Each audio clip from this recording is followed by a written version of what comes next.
ও যুবক, কালেমা না নিয়ে যদি আজরাইলের হাতে ধরা পড়ে যাও, নামাজ না নিয়ে রোজা না নিয়ে যদি কবরের বিছানায় শুয়ে যাও, ওই কবরে যাওয়ার পরে তোমাকেও আমাকেও তিনটা প্রশ্ন করবে। রবের পরিচয় দাও, ধর্মের পরিচয় দাও, রহমতের নবীর পরিচয় দাও। ওরে এই প্রশ্নের জবাব যদি দিতে পারে, আল্লাহ বলবে ফেরেশতা তাড়াতাড়ি কবরটা জান্নাতের সাথে রাস্তা বানায় দাও। আমার বান্দা দুনিয়ায় আরামে ঘুমাইতে পারে নাই, আজান হলে মসজিদে দৌড়ায় যাইতো, জিকিরের মজলিসে বসতো, আলেম ওলামার পেছনে দৌড়াইতো, ঘুমাইতে পারে নাই। এখন আরামে ঘুমাবে, কিয়ামত পর্যন্ত কেউ ডিস্টার্ব করবে না। আর যারা গুনাহগার হইয়া নামাজ ছাড়া, রোজা ছাড়া, কালেমা ছাড়া যদি কবরে যাও, তিনটা প্রশ্নের জবাব দিতে আর পারবে না। নবী বলেন সাথে সাথে আমার আল্লাহ রাগ হইয়া আওয়াজ দিবেন কুদরতি ভাবে, ও কবরের ফেরেশতাই নাফরমানকে আর ছাড় দেওয়া হবে না। আমি দুনিয়াতে কম সুযোগ দেই নাই, আমার দেওয়া পানি, আমার দেওয়া বাতাস, আমার দেওয়া সূর্যের আলো, চাঁদের আলো, জমিনের ফসল, নদীর মাছ, গাছের ফল খাইলো, আমার হুকুম মতো চলে নাই। আলেম ওলামারা বয়ান করতো, মানে নাই। এত বড় কপাল পোড়া, নিজেও নামাজ পড়ে নাই, অন্যে পড়তো তাও পছন্দ করে নাই। নিজেও দাড়ি রাখে নাই, অন্যে দাড়ি রাখতো তাও পছন্দ করে নাই। নিজেও পর্দা করে না, অন্যে পর্দা করে তাও পছন্দ করে না। নিজেও হালাল খায় না, অন্যে হালাল খায় তাও পছন্দ করে না। আল্লাহর অর্ডার হবে জাহান্নামের সাথেই নাফরমানের রাস্তা বানায় দাও। কবরের ভেতরে জাহান্নামের আগুন, একটা না দুইটা না 70 থেকে 99টা সাপ। আমার আল্লাহ কুদরতি আওয়াজ দিয়া বলবে, ও কবরের মাটি রে, আর সুযোগ দেওয়া হবে না। দুই পার্শ্ব থেকেই নাফরমান বেনামাজিরে জোরে জোরে চাপ দাও। এত জোরে দুই পার্শ্বের মাটি চাপ দিবে, পাজরের হাড় চুরমার হয়ে যাবে। ও আমার যুবক বাবারা, বৃদ্ধ বাবাজি, পর্দার আড়ালের মা বোনেরা, একটা মশার কামড় সহ্য করতে পারো না, বেতের বাড়ি সহ্য করা যায় না।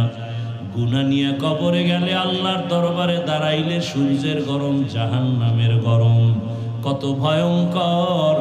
এখনো তওবা করো, গুনাহগার হইয়া কবরে যেও না। জীবনে তো গুনাহ কম করো নাই রে যুবক বাবা। হাতের গুনাহ, চোখের গুনাহ, জবানের গুনাহ, অন্তরের গুনাহ। মনে চাইছে নামাজ পড়বা না, পড়ো নাই, দাড়ি রাখবা না, রাখো নাই, বেপরদায় চলবা, চলছো, সারা রাত মোবাইলে গুনাহ করবা, করেছো, এখনো কি তওবা করবা না? যদি অন্তর তৈরি হয় তওবার জন্য, মনে মনে আল্লাহকে বলো, ও আল্লাহ, জীবনে গুনাহ কম করি নাই, আজকে থেকে তওবা করলাম, আর নামাজ ছাড়বো না, দাড়ি কাটবো না, বেপরদায় চলবো না। আল্লাহ বললেন, আমি ইবাদতের জন্য মানুষ সৃষ্টি করেছি। মুফাসসিরিনে কেরাম এখানে ব্যাখ্যা লেখছেন, ইবাদত মানে মারিফত। ইবাদত মানে কি? মারিফত শব্দের অর্থ কি বলছি? কার পরিচয়? আল্লাহর পরিচয়। আমাদের সমাজে কেউ যদি বলে মারিফত বলতে কিছু নাই, বুঝতে হবে তার ধর্মের জ্ঞান নেই, তার ধর্মের জ্ঞান নেই। আর আমি বলে গেলাম রৌমারীর মুসলমান, লিখে রাখো, আল্লাহ মানুষ সৃষ্টি করেছেন মারিফত অর্জন করার জন্য। দলিল কোরআনের আয়াত। এখন প্রশ্ন, আল্লাহ যদি মারিফতের জন্যই বানায় থাকেন, তো ইবাদত শব্দ দিয়া ঘুরাইয়া ব্যাখ্যা দিলেন কেন? ডাইরেক্ট বলতেন কি? আল্লাহ বলতেন, ওয়ামা খালাকতুল জিন্না ওয়াল ইনসা ইল্লা লিয়ারিফুন। লিয়াবুদুন বইলা এরপরে মারিফতের দিকে নিলেন কেন? মুফাসসিরিনে কেরাম বলেন, আল্লাহ বুঝাইতে চাইলেন, আল্লাহর মারিফত অর্জন যদি করতে চাও, ইবাদত ছাড়া সম্ভব না। ইবাদত ছাড়া হবে শরীয়তরা। मुक़द्दम दार अकनू मारिफत अज शरीअत निसित बेरू शरीअत हो तरीक़त हो तमामी हकीकत में मुहम्मद की गुलामी। मूल टार्गेट मारिफत, मूल टार्गेट मारिफत। আমি ঢাকা থেকে টার্গেট করছি রৌমারি আসব, মাধ্যম লাগবে না লাগবে না? মাধ্যম আমার রাস্তা হতে পারে, কালকে কুড়িগ্রাম যাব, মাধ্যম আবার নদী পার হইতে লাগবে ফেরি, স্পিড বোট, মাধ্যম আছে না নাই? মাধ্যম লাগবেই। সাহাবায়ে কেরাম আল্লাহকে পাইছেন না পান নাই? মাঝখানে মাধ্যমকে রাহমাতুল্লিল। খুব ভালো করে বুঝবেন, আপনারা তো এমনি আমগো থেকে বেশি বুঝেন, নাইলে আমগো ভুল ধরেন কেমনে? কিন্তু আজকে একটু ভালো করে বুঝেন। আসলে আপনার বুঝ না, এত বুদ্ধি লয়ে চলেন। আচ্ছা আমি একটা প্রশ্ন করি, কোনো মায়ের সন্তান থাকলে দাঁড়ায় জবাব দেন, দেখি আপনি কত বড় বুদ্ধিজীবী। আপনার বুদ্ধির জিবি কত? 2 GB না 1 GB না 4 GB? এই বুদ্ধিজীবীরা, টুপিওয়ালাদের বোকা মনে করো? জবাব দাও তো, একই চুলার মধ্যে রান্না হচ্ছে ভাত আর তরকারি, রান্না করেন রাঁধুনি আমার মা, একই মশলা একই তেল একই আগুনে পাক হচ্ছে একই হাতে।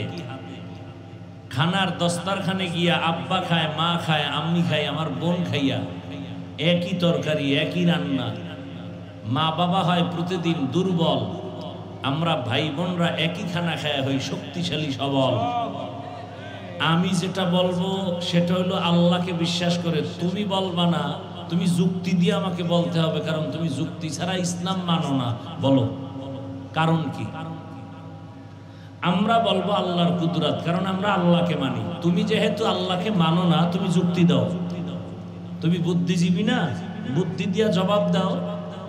একই তরকারি একই ভাত, মা বাবা খায়, সন্তান খায়। মা বাবা হয় শক্তিশালী দুর্বল, সন্তান হয় সবল। কারণ কি? কুত্তায় বাচ্চা দেয় 5টা, গরুতে বছরে বাচ্চা দেয় 1টা। পৃথিবীর কেউ কুত্তা জবাই করে না, কোটি কোটি গরু জবাই হয়, এরপরও গরু বেশি কেন? জবাব দাও যুক্তিবাদীরা। বুদ্ধিজীবী তোমার জীবী কত? তোমার 14 গোষ্ঠী মিলে জবাব দিতে পারবে না। আমার থেকে শুনুন, পৃথিবীর শ্রেষ্ঠ বুদ্ধির গাইডের নাম কোরআন। এই কোরআন যার কাছে আছে সে হলো শ্রেষ্ঠ বুদ্ধিজীবী, সে শ্রেষ্ঠ বুদ্ধিজীবী। এজন্য বুদ্ধি যদি নিতে চাও ওলামায়ে কেরামের কাছে আসো, সেই বুদ্ধি নিয়ে কল্যাণ হবে, নিঃস্বার্থ বুদ্ধি। দুনিয়াতেও কল্যাণ, আখিরাতেও কল্যাণ। কোরআন হাদিস ইসলাম সারা, ওলামায়ে কেরাম সারা কোনো বুদ্ধি নাই, কল্যাণ নাই, সব অকল্যাণ। দুনিয়াও ধ্বংস, আখিরাতও ধ্বংস। আল্লাহ বুঝার তৌফিক দান করেন। আলে মারিফতের জন্যই আল্লাহ পাঠাইলেন, ইবাদত দিয়ে বুঝাইলেন। কেন? যে ইবাদত ছাড়া মারিফত অর্জন হবে। এবার দেখেন আমাদের দেশে বহু মারিফতের সম্রাট আছে, ইবাদত নাই। আছে না নাই? নামাজ নাই, তেলাওয়াত নাই, রোজা নাই, জিকির নাই, আউযুবিল্লাহ নাই, বিসমিল্লাহ নাই, মুজাদ্দিদ, অলিকুল শিরোমণি আছে না নাই? এরা মারিফতের সম্রাট। কেউ বলছেন এরা মারিফতের সম্রাট না, এরা মরার পথের সম্রাট। কিসের সম্রাট? শরিয়াতরা মুকদ্দম দার আকনু মারিফত আজ শরিয়ত নিসিত বেরু শরিয়ত হো তরিকত হো তমামি হकीकत में मुहम्मद की गुलामी। अल्लाह ভালো করে বুঝার চেষ্টা করি। মারিফত মানে আল্লাহর পরিচয় লাভ করা। এবার আসেন, আল্লাহ আমগো কেন বানাইছেন? ইবাদতের জন্য। তো ইবাদত কি, ইবাদত কেন, ইবাদত কিভাবে, ইবাদত কি? এক কথায় জবাব, মানুষের জীবনে সর্বক্ষেত্রে আল্লাহর হুকুম বাস্তবায়ন করার নাম ইবাদত। মানুষের জীবনের প্রতিটি ক্ষেত্রে আল্লাহর হুকুম বাস্তবায়ন করার নাম ইবাদত। আল্লাহর হুকুম নাই এমন কোন কাজ আছে জীবনে? বাথরুমে যাবেন, সেখানে আল্লাহ পাকের নির্দেশনা আছে না নাই? ঘুমাবেন, সেখানে আল্লাহর নির্দেশনা আছে না নাই? আছে। বান্দা, তোমার জীবনের প্রতিটি ক্ষেত্রে আল্লাহর হুকুম বাস্তবায়ন করো, এর নাম ইবাদত। আমরা অনেকেই মনে করি ইবাদত মানে মসজিদে যাও, তাসবিহ হাতে নাও, জিকির জোরে করো, তেলাওয়াত করো, নামাজ পড়ো, এটাই বুঝি ইবাদত না। মানুষের জীবনের শুরু এবং শেষ, প্রতিটি কাজ, প্রতিটি কথা তোমার ইবাদত। তুমি জীবনে যা করবা সব ইবাদত। তুমি বাজারে যাও ইবাদত, তুমি খানা খাও ইবাদত, তুমি ঘুমাও সেটাও ইবাদত, তুমি হাসো সেটাও ইবাদত, তুমি কান্না করবা সেটাও ইবাদত, তুমি চাকরি করো ইবাদত, তুমি ব্যবসা করো ইবাদত, তুমি কাউকে বন্ধু মনে করো ইবাদত, তুমি কাউকে দুশমন মনে করো তাও ইবাদত। জীবনের এমন একটা কাজ নাই যেখানে ইবাদতের বাউন্ডারি নাই। জীবনের সব তোমার ইবাদত। বিবাহ শাদী করো ইবাদত, বয়ান করো ইবাদত, শুনো ইবাদত, তোমার জিন্দেগীর সব কাজ হলো ইবাদত। অর্থাৎ আল্লাহর হুকুম মতো চলবা, তুমি ইবাদতের বাউন্ডারির মধ্যে ঢুকলা। নামাজ পূর্ণ ইবাদত না, এটা একটা ইবাদতের অংশ। রোজা একটা ইবাদতের অংশ, তেলাওয়াত ইবাদতের অংশ, দোয়া ইবাদতের অংশ, জিকির ইবাদতের অংশ, ঘুমাও ইবাদতের অংশ। সবগুলো মিলে সব হবে ইবাদত। কেন করব ইবাদত? কেন করব? এক নাম্বার কারণ, আমার মালিকের সাথে করব মুলাকাত। কার সাথে? মালিকের সাথে হবে ইবাদতের দ্বারা মুলাকাত। আর বিনিময়ে আমরা পুরস্কার পাবো জান্নাত। পুরস্কার কি? মা খালাকাতুল জিন্না ওয়াল ইনসি বাখা, জুজ ইবাদত নিস্তে মাকসুদ আজ্জাহা। ইবাদত হলো আল্লাহর হুকুম বাস্তবায়ন করো। ব্যক্তি জীবনে হুকুম বাস্তবায়ন করো ইবাদত। সন্তানের মধ্যে আল্লাহর হুকুম জারি করো ইবাদত। বিয়া শাদী করবা, সেখানে আল্লাহর হুকুম বাস্তবায়ন করো ইবাদত। সংসার চালানোর ক্ষেত্রে আল্লাহর হুকুম চালু করো ইবাদত। অর্থনীতি চালাও আল্লাহর হুকুম মতো ইবাদত। রাষ্ট্র পরিচালনার ক্ষেত্রে আল্লাহর হুকুম চালু করো, এর নামও কি? ইবাদত। এমন কোনো কাজ নাই যেটা ইবাদতের বাউন্ডারির মধ্যে নাই। কেন করবা? আল্লাহর সাথে হবে মুলাকাত, পুরস্কার পাবো কি? ইয়া ইলাহি মুঝসে মুঝকো দূর কর, তাকে দেখো মুঝ মে তুঝকো এক নজর। ইয়া ইলাহি तू मेरा माबूद है, या इलाही तू मेरा माशूक है। এখন হলো ইবাদত কিভাবে করব? একটা নিয়ম লাগবে না? না মন করা? ইবাদত কেমনে করব, কিভাবে করব? ভালো করে শুনো, ইবাদত তুমি জীবনে যা করবা, যা বলবা, সব ইবাদত কেন করব? রবের সাথে মোলাকাত, পুরস্কার পাবো জান্নাত। কিভাবে করব? একমাত্র জবাব হলো রাহমাতুল লিল আলামিনের আদর্শ অনুযায়ী। জন্নতে আহমদ কুজা বাহা মুহাম্মদ কৈবুয়াদ নিসবতুরা কারে শয়তা মিকুনি নামত বলি গরবলি নস্তলানত বরবলি। ওগো নবীর উম্মতেরা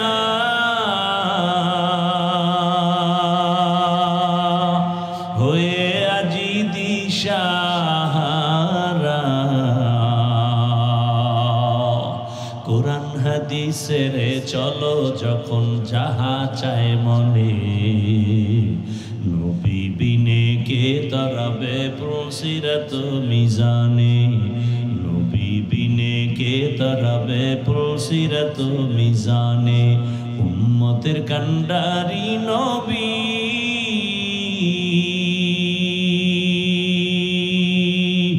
কাঁদছেন উম্মতের লাগি,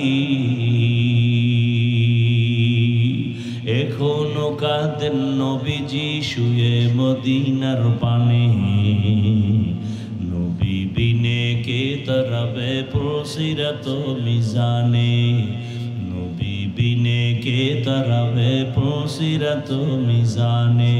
নবী আমার জীবন ভরে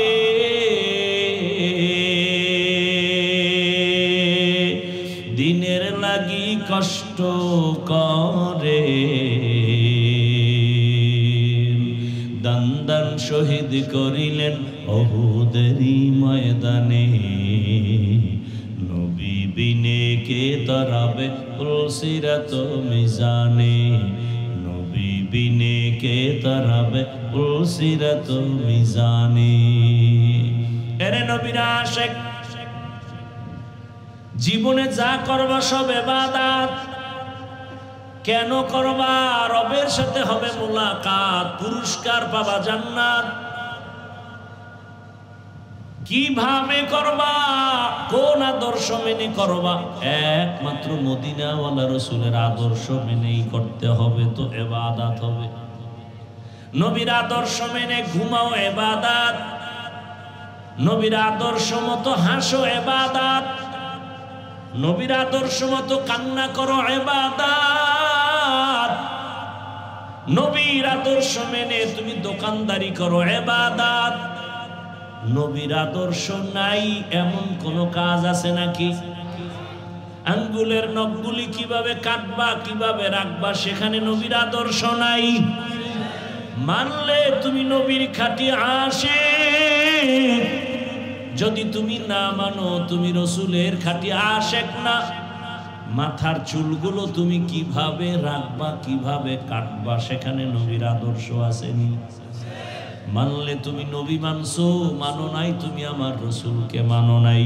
যে রসুল মানবে না রসুলের শাফাআত পাবে না, যে রসুলের শাফাআত পাবে না সে জান্নাতেও যাবে না। ইমামুল আউয়ালিন আল আখিরিন বহরে সদকা রাহমাতাল লিল আলামিন সাইয়্যিদুল কাউনাইন খাতমুল মুরসালিন আখির আমদ বুদে ফখরুল আউয়ালিন। খারাপ লাগে আপনাদের? ভাইরা আমার, জুতা দুইটা কেমনে পরবা সেখানেও নবীর আদর্শ। নবীরে চিনো? খাদ্য মন্ত্রণালয়ের থেকে সরকার খানা বরাদ্দ দেয়, রৌমারির জন্য 2 টন গম বা 5 টন গম বা চাল দিয়েছে, কিন্তু সরকারের পক্ষ থেকে, মন্ত্রণালয়ের পক্ষ থেকে কোনো এমন ব্যক্তি নাই যে তোমারে রান্না শিখাই দিবে। কেমনে চাল তুমি রান্না করে ভাত বানাইবা, গম থেকে রুটি বানাইবা এই পদ্ধতি শিক্ষা দেওয়ার কোনো লোক সরকারের পক্ষ থেকে নাই। কিন্তু আমার রসুল কেমন ব্যক্তি জানোনি? আমার রসুল খানার লোকমাটা কেমনে দিবি নবী নিজে ধরে ধরে দেখায় দিয়েছে। মক্কার বেঈমানেরা কইতো কেমন নবী রে? কেন? কয় বাথরুমের নিয়ম শিখায়। সাহাবায়ে কেরাম বলতেন আমগো নবী তো এমন নবী, বাথরুমে গিয়ে আমরা কেমনে বসবো তাও শিখায়। বাম পা দিয়া বাথরুমে ঢুকো, ডান পা দিয়া বের হও। বাথরুমে গিয়া যখন বসবা হাঁটুর উপরে কাপড় উঠানো যাবে না, নবী শিখাইছেন। দুই পা দিয়া যখন বাথরুমে বসবা বাম পায়ের উপরে ভর করে বসবা, সুন্নাত। পানি কেমনে ব্যবহার করবা নবী তাও শিখাইছেন। বাথরুম থেকে বের হইবা খালি পায়ে খালি মাথায় বাথরুমে যাইবা না, সুন্নত। খালি মাথায় যাইবা, খালি পায়ে যাইবা, ভেজালে আটকায় যাওয়া। কারণ বাথরুম হলো জিন শয়তানের আড্ডাখানা। বাথরুম কি? খালি পায়ে যাওয়া নিষেধ, খালি মাথায় যাওয়া নিষেধ। এখন তুমি যদি আমি যাবো দেখি কার কি হয়, না আমগো কিছু হবে না, হইলে তোমার হবে, মাথা ফাটবে, পাও ভাঙবে। সুন্নাত অনুযায়ী বাথরুমে যাবি, জীবনে খোদার কসম বাথরুমে কোনো দুর্ঘটনা হবে না। খালি পায়ে যাইও না, খালি মাথায় যাইও না। বাম পা দিয়া ঢোকার আগে তুমি বিসমিল্লাহ বলে বাথরুমে ঢুকো। আর দোয়া পারলে তো ভালো, আল্লাহুম্মা ইন্নী আউযু বিকা মিনাল খুবুসি ওয়াল খাবাইস। এরপরে তুমি আবার বের হইতে গিয়া ডান পা দিয়া বের হও, বের হয় আলহামদুলিল্লাহ বলে শুকর আদায় করো। কারণ আমার মাওলার দয়া ছাড়া তোমার একটা নিঃশ্বাসও বের হবে না। আমার আল্লাহ বড় দয়ার মালিক। প্রস্রাব যদি আটকায় যায় টের পাবি জীবনের অবস্থা কেমন। ভাইরা আমার, জুতা দুইটা কেমনে পরবা সেখানেও নবীর আদর্শ। মসজিদে ঢুকবা ডান পা দিয়া, বের হওয়া বাম পা দিয়া। কোনো দিকে হাঁটা শুরু করবা ডান পা দিয়া, বাম পা দিয়া কোথাও হাঁটা শুরু করবা না। এবং জুতা যখন পরবা ডান জুতায় ডান পা আগে দিবা, এরপরে বাম জুতায় বাম পা আগে দাও, সুন্নত। এরপরে ডান পা দিয়া বিসমিল্লাহ বলে কদম দেওয়া শুরু করো, সুন্নত। নবীজির সুন্নত যারা মানবে তারা ইন্তেকালের সময় জান্নাতের ছবি চেহারা দেইখা তারপরে কবরে যাবে। আল্লাহ যারে যে জান্নাত দিবেন ইন্তেকালের সময় ওই ছবিটা তার সামনে ধরে ফেলবেন। গুনাহগারেরা কোন জাহান্নাম পাবে সে জাহান্নামের ছবিটাও দেখবে। এই জন্য নামাজি বান্দারা ইন্তেকালের সময় স্বাভাবিক অনেকের দেখা যায় হাসতে হাসতে পরে কবরের দেশে যায়, ওর সামনে জান্নাতের ছবি দেখা কলিজা ঠান্ডা হয়ে যায়। আর বেনামাজির জান যখন চলে যায় পাগলের মতো হয়ে যায়, পা উল্টায় যায়, ও সামনে জাহান্নামের ছবি। আল্লাহ হেদায়াত দান করেন। আরো আস্তে করে বলেন। নবীর আদর্শ ছাড়া কোনো ইবাদত হবে না। নবীর আদর্শ বাদ দিয়ে যদি কেউ নামাজে দাঁড়াও নামাজ হবে না। একজনে মাগরিবের নামাজ কয় রাকাত ভাই? 3 রাকাত ফরজে দাঁড়ায় চিন্তা করলো 3 রাকাত বেজোর করে লাভ কি? 2 সেজদা আল্লাহকে দিয়া 4 রাকাত বানায় জোর করি হবে? কেন? নবীর আদর্শে নাই। একজনে চিন্তা করলো রমাজানের রোজা রাখছি 30টা, কলিজা ঠান্ডা হয়ে গেছে। আল্লাহ যদি পুরো বছরটাই অর্ডার দিয়ে দিতেন আরো না কত ভালো লাগতো। আল্লাহ যেহেতু দেন নাই অন্তত 31টা রোজা রেখে দেই, ঈদের দিনও একটা রাখি। হবে? ভালো করে বুঝেন কারণ কি? রসুলের আদর্শে নাই। রসুলের আদর্শ কেমন? মক্কার জমিনে আসছেন এমন এক অবস্থায় যে মক্কার মানুষ চরিত্রহীন লম্পট। মক্কার মানুষের মতো চরিত্রহীন আর কেউ নাই। বাবা হইয়া নিজের কন্যাটার গলা টিপে হত্যা করে। কন্যা পছন্দ করে না, নারীদের পছন্দ করে না, নারী সমাজের বোঝা, কন্যাদের পছন্দ করে না। আপন বাবা নিজের কন্যাকে হত্যা করে ফেলে, কন্যা হলে লজ্জায় মাথা উঁচু করে না। ১৫০০ বছর পরও কিছু কুলাঙ্গারের কথা শুনতে পাই আমগো দেশে। ছেলে হলে খুশি হয়, কন্যা হলে স্ত্রীর সাথে রাগ করে কথা বলে না। এরকম কুলাঙ্গার আছে না নাই? বউর সাথে ঝগড়া কেন? সন্তান কি বউ দেয়? হ্যাঁ দিছো তুমি, বউ রাখছে আমানত, তারে পুরস্কার দাও।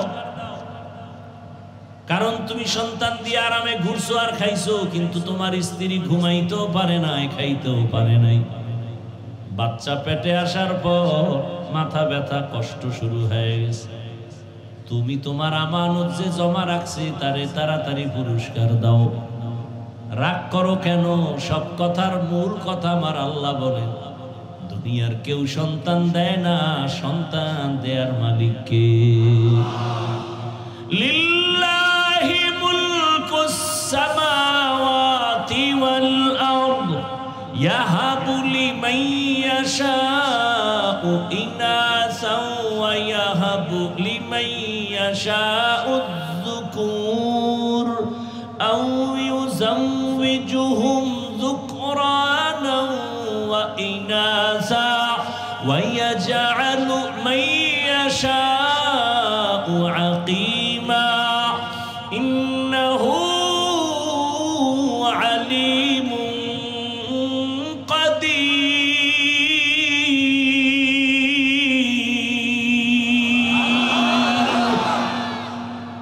আল্লাহ বলেন, আসমান জমিনের মালিক আমি আল্লাহ। আমি কাউকে ছেলে দেই, কাউকে মেয়ে দেই, কাউকে দোনোটা দেই, কাউকে কোনোটাই দেই না। ক্ষমতা কার? না তোমার বাবার? তা স্লোগান কেন লাগাইছো? ছেলে হোক মেয়ে হোক দুটোর বেশি নয়, একটা হলে ভালো হয়। নিচে দিয়ে আর এক লাইন লেখা দে, না হইলে আরো ভালো হয়। যেদিন থেকে এই বেঈমানের বাচ্চাগুলো এই স্লোগান চালু করেছে, সেদিন থেকে রবের দরবার থেকে তাবিজ দেওয়া হয়ে গেছে, একসাথে 4 বাচ্চা। কি ওয়ামাকারু ওয়ামাকারাল্লাহ ওয়াল্লাহু খায়রুল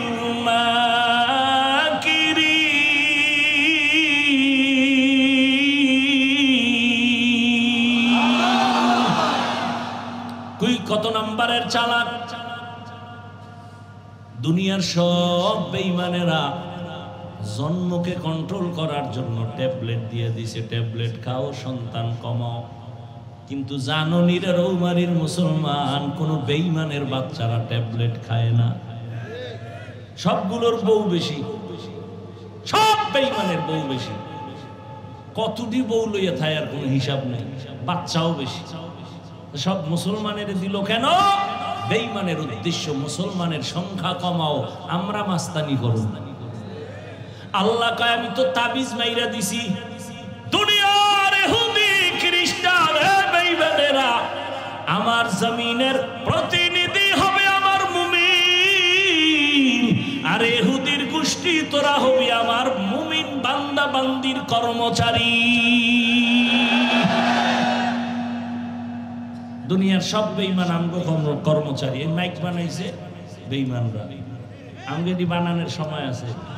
আমরা এই দিনে টাইম না দিয়ে আল্লাহরে ডাকবো। কি বাখা বানাইছে ওরা, মাইক বানায় ওরা, রকেট বানায় ওরা, হেলিকপ্টার বানায় ওরা, বিমান বানায় ওরা। তোরা বানাবি আর আমগো টাকা খাইয়া পেট বাঁচাবি, তোরা আমাদের কাজের লোক। কিন্তু মুসলমান বুঝলি না। যদি মুসলমান বুঝতো তাহলে ঘুরিয়া ফিরিয়া সুদখোর তোমার নেতা হতে পারত না। সুদখোরের নামাজ হবে না, রোজা হবে না, তেলাওয়াত হবে না, 24 ঘন্টার সেকেন্ডে সেকেন্ডে সেকেন্ডে অল টাইম তার গর্ভধারিণী মায়ের সাথে জেনার গুনাহ, জেনার গুনাহ, জেনার গুনাহ। লজ্জা থাকলে তো মরে যাওয়ার কথা। আমার আপন মায়ের সাথে জেনার গুনাহ কত বড় খারাপ। জীবনে যতটি মোনাজাত দিবে একটা মোনাজাত কবুল হবে না সুদের সাথে যাদের নাম লাগানো। জীবনে যত হজ করবে একটা হজও কবুল হবে না। রৌমারিতেই রোগী নাই। ইয়া আইয়ুহাল্লাযীনা আমানুত্তাকুল্লাহ ওয়া যারু মা বাকিয়া মিনার রিবা ইন কুনতুম মুমিনিন ফাইন লাম তাফআলু ফাআযানু বিহারবিন মিনাল্লাহি ওয়া রাসূলি। আল্লাহ কয় দুনিয়াতে আমার দুশমন আছে বড় বড় দুই দল। কয় দল? আরো আছে বড় দল। কয়টা? এক দলের কথাই আয়াতে আছে সূরা বাকারা, আর এক দলের কথা আছে বুখারী শরীফে। কোরআনে বর্ণিত যেই দলটা আল্লাহর বড় দুশমন, এরা হলো সুদের সাথে জড়িত। আল্লাহ কয় তুই কত বড় আমার দুশমন, রেডি থাক রে বেঈমান, আমি আল্লাহ তোর সাথে যুদ্ধ করার জন্য রেডি। আর একদল আল্লাহর বড় দুশমন, সেখানেও আল্লাহ বলে আমি আল্লাহ যুদ্ধ করব তোর সাথে। বুখারী শরীফে আছে মান আদালি ওয়ালিয়ান ফাকাদ আযানতুহু বিল হারব। যারা উলিয়া মানে না এরা আল্লাহর বড় দুশমন। বলে আমরা ওলি মানি না, আউলিয়া মানি না। এই জন্যই তো আমি সারা বাংলাদেশে চিৎকার করে বলি যারা উলিয়া বলে মানি না তারা কোরআন মানে না, বুখারী শরীফ মানে না।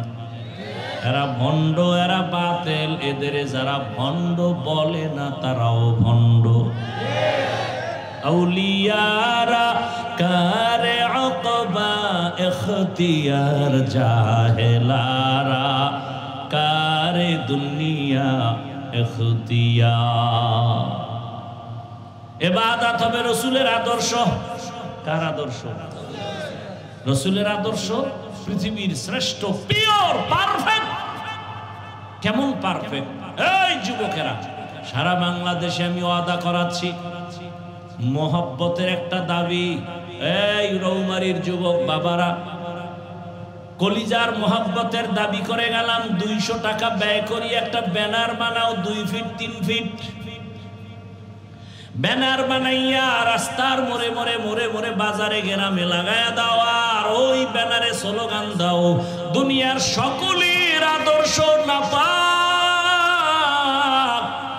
একমাত্র মদিনাওয়ালা রাসূলের আদর্শই হলো পাক।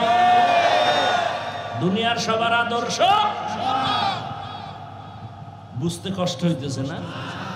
দুনিয়ার সবার আদর্শ নাপাক কেন? কয় মানুষটাই নাপাক, খায় নাপাক, দেমাগ নাপাক, অন্তর নাপাক, চোখ নাপাক, হাত নাপাক।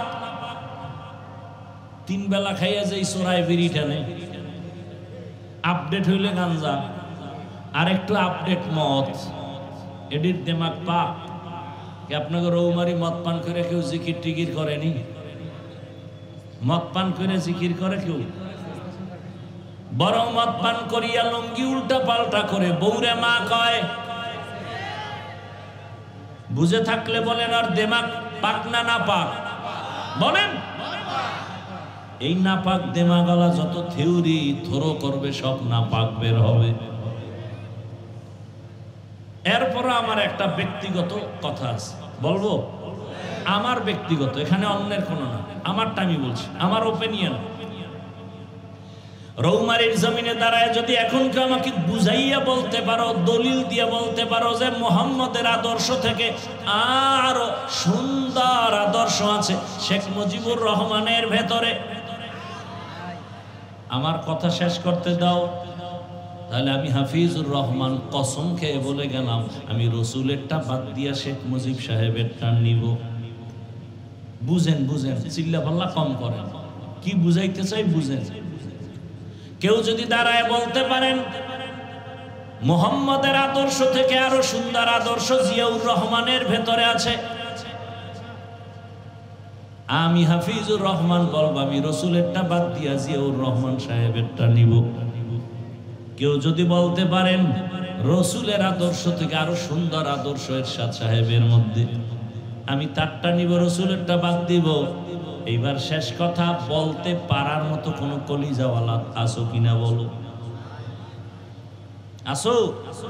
না থাকলে জবাব ওই ব্যানার লাগাও, দুনিয়ার সবার আদর্শগুলো না পাক, একমাত্র মদিনাওয়ালা রসুলের আদর্শই পাক।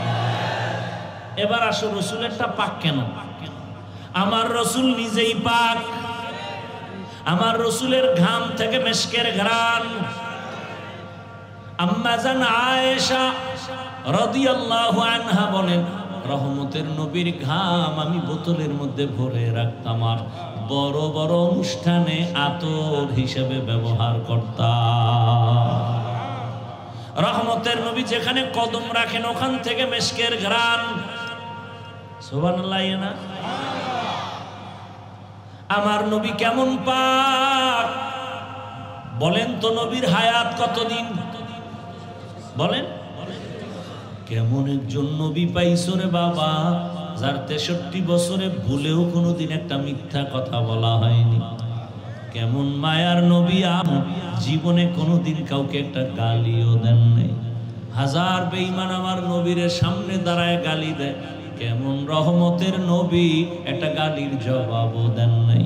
কেমন মায়ার নবী আমার, দুইটা চোখ গরম করে নবী কারো দিকে তাকান নাই। কারণ আমার নবী যদি গরম চোখে কারো দিকে তাকায়, ও জায়গায় পুরিয়া ছাই হয়ে যাবে। কারণ আমার রসুলের চোখের মধ্যে সে পাওয়ার আমার আল্লাহ লাগায় দিছে। ইমামুল আউয়ালিন আখিরিন বহরে সদকা রাহমাতাল লিল আলামিন। এরে আল্লাহর বান্দারা, আল্লাহর কসম, এই জমিনে যতক্ষণ পর্যন্ত রসুলের আদর্শ কায়েম হবে না, ততক্ষণ পর্যন্ত এই জমিনে চাপাবাজি চলবে, শান্তি দিতে কেউ পারবে না।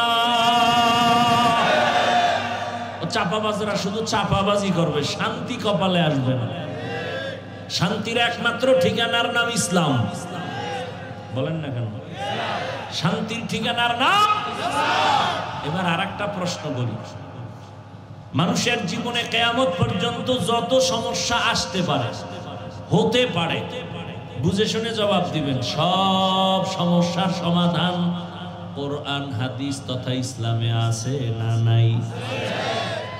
বুঝে গেলেন? তাল মিলাইয়েন না। মানুষের জীবনের সব বিষয়ের সমাধান, সব লাইনের সমাধান কোরআন হাদিস এবং ইসলামে আছে না নাই? অর্ধেক না পরিপূর্ণ? আপনারা যে বলছেন, না আমার একটু সন্দেহ লাগতেছে আপনাদের বলার মধ্যে। কি আমি যতটুকু শুনছি তাতে মনে হয় আপনারা বুঝতে পারেন নাই। কোরআন সব দিক থেকে পারফেক্ট, পরিপূর্ণ সমাধান আছে ঠিক, তবে একদিক থেকে কোরআন শরীফ দুর্বল, ইসলাম দুর্বল। কেন? যারা বলে রাষ্ট্রের ব্যাপারে ইসলামে কিছু নাই, ইসলামে রাজনীতি নাই, তাহলে কি বোঝা গেল? সব বিষয়ে সমাধান আছে, রাজনীতির বেলায় ইসলামে কোনো সমাধান নাই। বরং রৌমারির মুসলমান ব্যানারটা নাওয়ার লেখো, পৃথিবীতে রাজনীতি মানি, পবিত্র রাজনীতির নাম ইসলাম। আর যে রাজনীতিতে আল্লাহ রসুলের আদর্শ নাই, ইসলাম নাই, ওটা রাজনীতি না, ওটা দুর্নীতি আর পেটনীতি। हकीकत से तू दुनिया बेखबर है, दुनिया की नुमाइश पर नजर है। नमी गुयम के अज दुनिया जुदाबाश बहरकारे के बाशी बा खुदाबाश। নবীর আদর্শের মাঝে কোনো মিথ্যার আওয়াজ নাই, নবীর আদর্শে কাউকে জবাই করা নাই, নবীর আদর্শে কার উপরে জুলুম করার নীতি নাই, নবীর আদর্শ নাই। এই কারণেই তো আমার দেশে বাবা হইয়া মেয়েটাকে আপন মাইয়াটারে হোটেলে ঢুকাইয়া কয়, আজকে আজকে তুই রাতের বেলা আমার কাছে স্ত্রীর সমান হয়ে থাকবি। আরো জোরে বলো, জিন্দেগি মে বন্দগি তু করনা হে, जिंदगी में बंदगी तू करना है, जिंदगी बे बंदगी शर्मिंदा है, जिंदगी बे बंदगी शर्मिंदा है। ও আমার যুবক বাবারা, ও বৃদ্ধ বাবাজিরা, পর্দার আড়ালের মা বোনেরা, আর একটু সামনে যাব না, আপনাদের ধৈর্য হারায় যাইতেছে। দুনিয়া মে হো দুনিয়া কা তালবগার না হো, বাজার সে গুজার হো খরিদার না হো, ये दुनिया एक मिसल कागज फूल है, ये दुनिया एक मिसल कागज फूल है, जिंदगी में बंदगी तू करना है, जिंदगी में बंदगी तू करना है, जिंदगी बे बंदगी शर्मिंदा है, जिंदगी बे बंदगी शर्मिंदा है। भाईरा आमार, रहमतेर नबीर आदर्श एत सुंदर। নবীর আদর্শ কি কয়? যার সাথে একবার দেখা হবে, দেখা হলেই প্রথম কাজ হলো সালাম। সালাম মানি গজব। কি দেখা হলেই সালাম, আসসালামু আলাইকুম। তার মানে কি? তোমার উপরে শান্তি।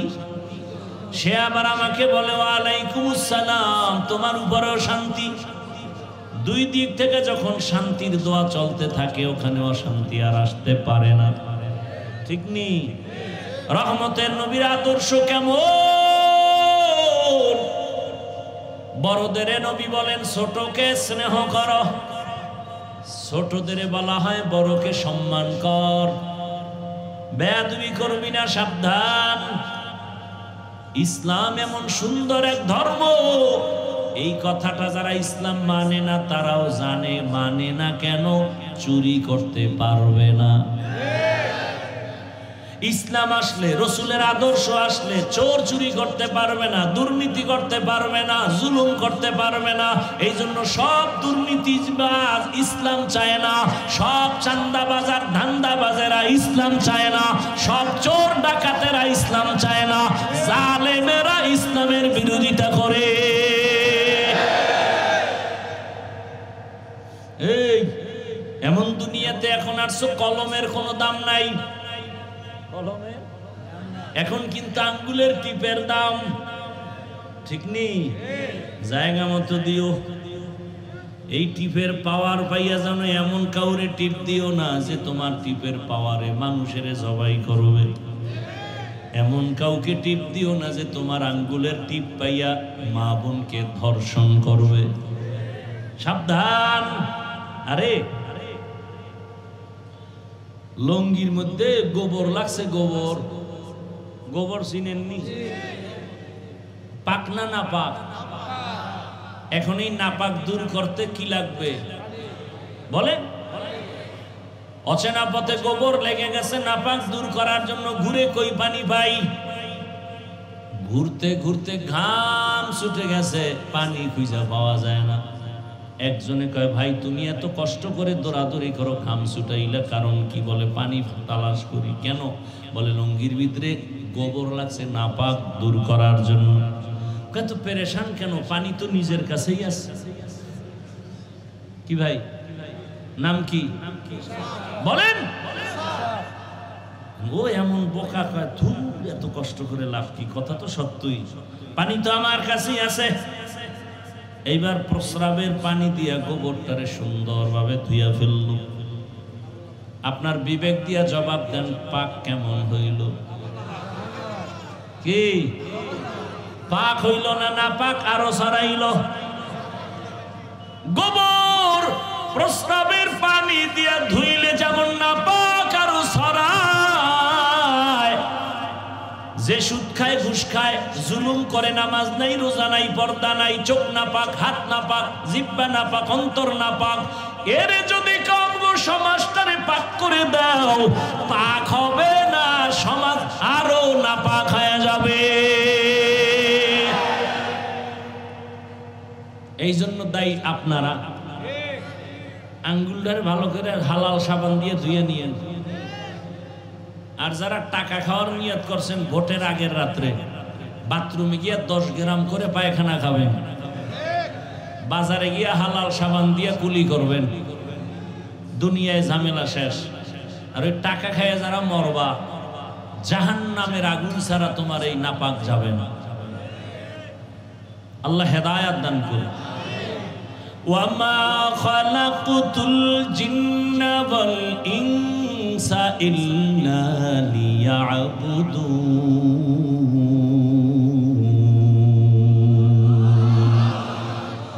ও আমার যুবক বাবারা, আমি যে কয়েকটা কথা বলছি, এই আল্লাহ বিবেক দিছেন, সাফের নজর একটু হিসাব করো যে হাফিজ ভাই যতটা কথা বললাম কোরআন সুন্নাহর আলোকে আমি মন করা কিছু বলছিনি। এত বলতে গিয়েও কিন্তু আমি বলি নাই চরমনাইজ না গেলে জাহান্নামে যাইবা, তাবলীগ না করলে জাহান্নামে যাইবা, মাদ্রাসায় না পড়লে জাহান্নামে যাইবা, একবারও বলছি? বলি নাই, বলিও না। বরং আমি তোমার বিবেককে নাড়া দিয়া গেলাম, ও যুবক, তোমার মতো কত যুবক স্কুলে পড়ে, কলেজে পড়ে, 5 ওয়াক্ত নামাজি। তোমার কপাল কেন খারাপ? তুমি পারো না কেন? তোমার কপালে কার বরদোয়া লাগাইছো বলো? তোমার মতো যুবক র্যাব, আর্মি, পুলিশ, বিডিআরের চাকরি করে, দাড়িওয়ালা নামাজি, অভাব নাই। বলো তুমি কেন পারো না? তোমার কপালে কার বরদোয়া লাগছে একটু বলো বাবা। বয়ান শুনে কি লাভ হবে? সারা রাত যদি ঘরের মধ্যে গিয়ে মোবাইল চালাও আর জেনা করো, ফজরে যদি না যাও, কয়দিন আর যৌবনের বাহাদুরি করব? আজকে তুমি রৌমারির এখানে বসে আছো সুস্থ, আল্লাহ না জানি কালকে হতে পারো তুমি হসপিটালের রোগী। না জানি আল্লাহ কবুল করিয়াই ফালায়, জানি না কার হায়াত কখন। ইদানিং কালে শুধু লাশ আর লাশ, বেশিরভাগ যুবকের লাশ। বাসায় গিয়া যখন তুমি মোবাইল চালায় ঘুমাও, মা যখন ডাকবে, হঠাৎ যদি দেখে তোমার শরীরের পুরাটাই ঠান্ডা শক্ত, মা একটা চিৎকার দিয়ে বলবে, আয় তোরা তাড়াতাড়ি, আমার বাবাই জিন্দা নেই। এ যুবক, চোখের সামনে কত যুবক চলে গেল, দেখো নাই? কত বন্ধু চলে গেল, খবর নাই। এখনো সময় আছে, তওবা করো। কয়দিন আর দুনিয়ায় বাজবা? কয়েকদিন আগের খবর, ফেসবুকের গোলামেরা তো দেখছো রে বাবা, বিদেশ থেকে টাকা আর অলংকার নিয়ে আসছে। ঢাকা এয়ারপোর্টে নামার পর বাড়ির মেয়ে ছেলে সব আসছে আগায় নিতে বাবারে। গাড়ির মধ্যে উঠা যখন সব আনন্দে বাড়ি যায়, বিদেশ থেকে বাবা আসছে, বিবিও আনন্দ। একই গাড়ির মধ্যে বাড়ি যাওয়ার আগে আগে রাস্তার পাশে গাড়িটা ভরে পানিতে ডুইবা মরে গেল তার সন্তান স্ত্রী। ওই যুবক বাবা কান্না করে স্বর্ণের অলংকার আর টাকার কথা বলিয়া। মানুষ বিয়া করিয়া খাইয়া না খাইয়া বউ সন্তান নিয়ে থাকে, একটা আনন্দ। ওই বান্দা কাঁদে আর বলে, আমার কপাল বুঝি বড় খারাপ, আমি আমার বউ সন্তান রেখে বিদেশ গেলাম টাকা কামাই করার জন্য। আমার এমন কপাল কেন যে আমার হাতের উপরে আমার সন্তানটা মরিয়া গেল, আমার চোখের সামনে স্ত্রী মরে গেল। কেমন আমার কপাল! কয়দিন আর বাঁচবারে বাবা, দুনিয়া কিছুই না রে মুমিন। ওই 1 বছর বাংলাদেশে চিত্রাং নামের এক তুফান আসছিল। চিত্রাং কুমিল্লা জেলার পাশে এক থানা, 8 বছর বিদেশ কইরা টাকা নিয়ে এসে 2 তলা ডুপ্লেক্স একটা বিল্ডিং করছে। আগামী শুক্রবার বিল্ডিং এ উঠবে, দোয়া পড়াবে, হুজুরগো দাওয়াত দিছে। ওভার ডিউটি করে কাজ কমপ্লিট, দ্রুত উঠবে। 2 দিন আগের খবর, এমন তুফান শুরু হয়ে গেল। বিল্ডিং এর পাশে একটা টিনের ঘর, একটা চৌকির উপরে বাচ্চা আর ওই যুবক আর তার স্ত্রী 3 জন। ঘুমের মধ্যে একটা বাতাসে গাছ পইরা 3 জনের বুকে চাপ লাগলো, জায়গায় শেষ। 2 দিন পরে ঘরে উঠবে, আর উঠা হয় নাই। ও যুবক, কালকে যদি এমন অবস্থা তোমার ইন্তেকাল হয়, এই ঘড়িটা হাতে দিছি হাফিজুর রহমানের ঘড়ি, কালকে এমন সময় এই ঘড়িটা আরেকজনের হাতে দিয়া বলবে এই ঘড়ির মালিক আমি। আমার মোবাইলটা আরেকজনের হাতে নিয়ে বলবে মোবাইল আমার। আমি যারে এত আপন বন্ধু মনে করছি, সেও নাম্বারটা ডিলিট করে বলবে বন্ধু নাই, নাম্বারও নাই। বাবায় কান্না করবে আর বলবে ইমাম সাহেব তাড়াতাড়ি আসেন, আমার সন্তান মরে গেছে, জানাজা দেওয়া লাগবে। এ যুবক, দেখবি তখন আরে তোর আত্মীয় স্বজন সবাই বেলেট দিয়া গেঞ্জিটারে কেটে কেটে খুলে ফেলবে। কই তোর মজার ঘড়ি আর মোবাইল সব কইলা। বাবায় বলবে তাড়াতাড়ি একদল যা, বাড়ির পেছনে বাঁশবাগানে কবর খনন কর। আর এক দলকে বলবে গরম পানি কর জীবনের শেষ গোসলের জন্য। কেউরে পাঠাবে বাজারে যা কাফন কিনে নিয়ে আয়। যখন তোমাকে ঘর থেকে নামাইয়া গরম পানি দিয়া গোসল করাইয়া মসজিদের খাটে উঠাইয়া সাদা কাফনের প্যাকেট বানায়া নিয়ে যাবে জানাজার ময়দানে, মা জানালা দিয়া চিৎকার দিয়া বলবে আমার বাবারে তোরা কই না, বিদায় বেলা শেষবার একটু চেহারাটা দেখাইয়া যাও। আমার বাবা আমারে আম্মু বলিয়া ডাক দিলে কলিজা ঠান্ডা হয়ে যাইত, এখন আমারে কে আম্মু বলে ডাকবে? এই যুবক বাবারা, ওই ঢাকার শহরে উত্তরায় মাইলস্টোন স্কুলের বিমান দুর্ঘটনায় কত মানুষ পুড়িয়া গেল। আমি জুমা পড়াই এক মসজিদে, ওই মুসল্লি তার স্ত্রী মরিয়া গেছে পুড়িয়া। স্ত্রী গেছে বাচ্চাকে আনার জন্য, বাচ্চা অন্য গেট দিয়া বের হয়ে আসছে, মা গেছে আর এক গেট দিয়া গিয়ে আটকায় গেছে, আর বের হইতে পারে না। ওই বাচ্চাটা কান্না করে আর বলে আমি আম্মু বলে কাকে ডাকবো? গত জুমায় তার বাবা আমার পিছনে নামাজ পড়লো, জিগাইলাম ভাই কি খবর, বাচ্চাদের কি হালাত? লোকটা চোখের পানি ছেড়ে কান্না করে বলে হুজুর কি বলবো, ডানে তাকায় বামে তাকায় সব পায়, মায়ের আদর পায় না, মা বলিয়া ডাক দিতে পারে না। ও আমার যুবক, দুনিয়া কিছুই না, কোন দিন ডাক আসবে বলা যায় না রে বাবা। তুমিও মরবা আমিও মরব। আমার আপন বড় মামা কয়েকদিন আগে দুনিয়া থেকে চলে গেছেন। আমি কয়েক জায়গায় ঘটনাটা বলছি। আমার মামা আলেম, অনেকদিন বিছানায় অসুস্থ। আম্মা জান আমাকে কান্না করে আর বললেন যে আগের রাত্রে দুপুরে মারা গেলেন, তার আগের রাত্রে আমার মামিকে বলে দরজা খোল, ঘরে মেহমান আসতেছে। মামি বলে এই রাত্রে কিসের দরজা খুলবো, চতুর্দিকে অন্ধকার, সবাই ঘুমায়। মামায় বলে তাড়াতাড়ি দরজা খুলো। আমার মামানি দরজা খুলছে, বলে কেউ নাই, কয় তুই দেখো না আমি দেখি মেহমান আসতেছে। ফজরের নামাজ হয়ে গেল। মামায় বলে এই নাপাক বিছানায় আর কত থাকবো, আমার বিছানা পাল্টাও। লোক আইনা তাড়াতাড়ি আমারে বিছানা পাল্টায়া দে। আমার মামারে গোসল করায় নতুন কাপড় পরায় বিছানা আলাদা করে দিল। এবার বিছানায় শুইয়া শুইয়া আমার মামানি বলে কি খাবেন, রান্না কি করব? মামায় বলে কি রান্না করবি, লাগবে না, আমি তো আজকে চলে যাব, রান্না করা লাগবে না, আমার পাশে থাক। মা আমাকে বললেন। মামা এবার কিছুক্ষণ আস্তে আস্তে করে কোরআনের তেলাওয়াত করলেন। ইস্তেগফার করলেন, কালেমা পড়লেন, আর বললেন তার শালা আছে আলেম, বলে ওকে বাসায় খবর দাও আর আমার পাশে আইসা কোরআন তেলাওয়াত করতে বলো। মায় বললেন মামা এই কথা বইলা চোখ বন্ধ করছে, এক চোটে বিদায় হয়ে গেছে।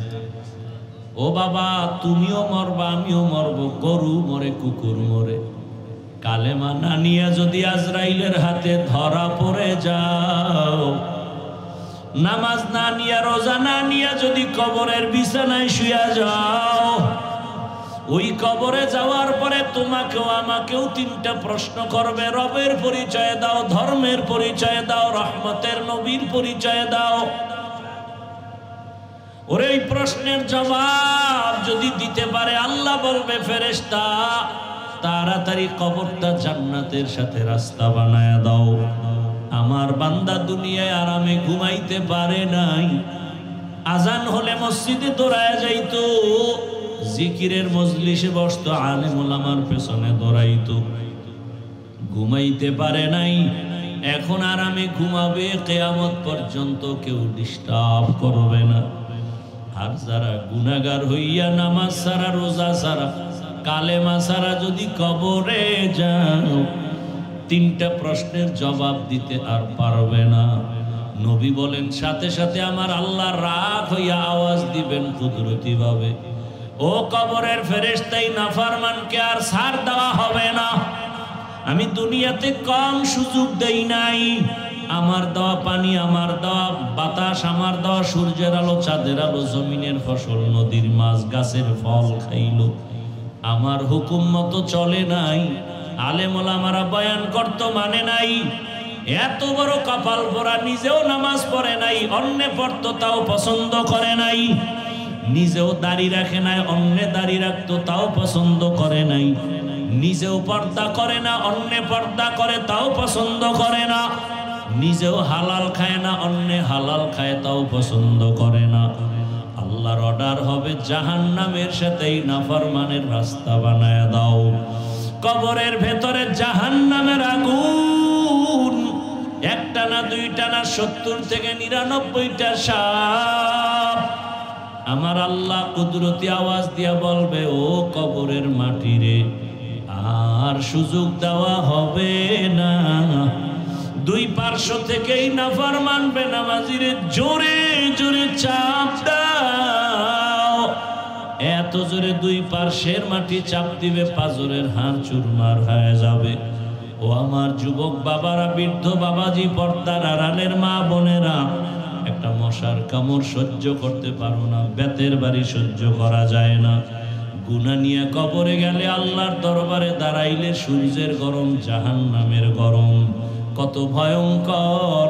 এখনো তওবা করো, গুনাহগার হইয়া কবরে যেও না।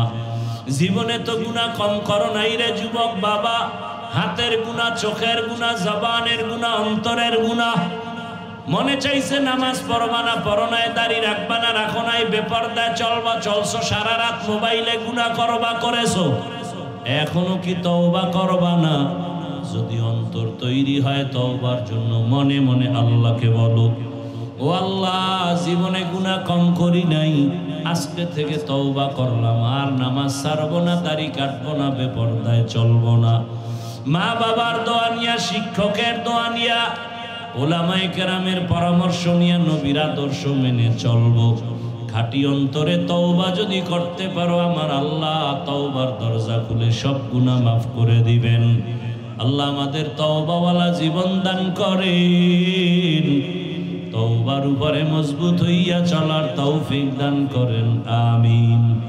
আলহামদুলিল্লাহি রাব্বিল আলামিন, والصلاة والسلام على سيد الأنبياء والمرسلين وعلى آله وأصحابه أجمعين يا أرحم الراحمين يا أرحم الراحمين يا أرحم الراحمين رب ارحمهما كما ربياني صغيرا رب ارحمهما كما ربياني صغيرا اللهم إنك عفو كريم تحب العفو فاعف عنا اللهم إنا نسألك رضاك والجنة ونعوذ بك من سخطك